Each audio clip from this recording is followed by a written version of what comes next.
பூவே உனக்காக. இந்த படம் விஜயோடைய வாழ்க்கையில் ஒரு முக்கியமான மைல்ஸ்டோனாக அமைஞ்ச படம். இந்த படத்தோட டைரக்டர் விக்ரமன் தன்னோட மகனோட சேர்ந்து முதல்வர் விஜய் அவர்களை சந்திக்க போயிருக்காரு.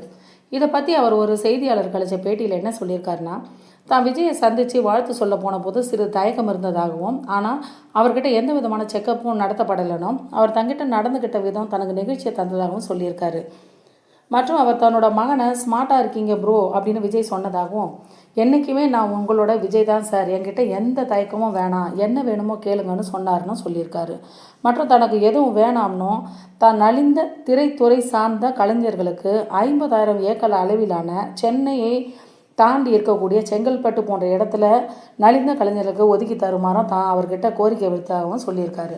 மற்றும் பலதரப்பட்ட தயாரிப்பாளர் சங்கங்களும் டைரக்டர் சங்கங்களும் விஜயை தனிப்பட்ட முறையில் போய் வாழ்த்திட்டு வந்திருக்கிறாங்க. இது இப்போ ரீசெண்டாக நடந்த விஷயங்கள்.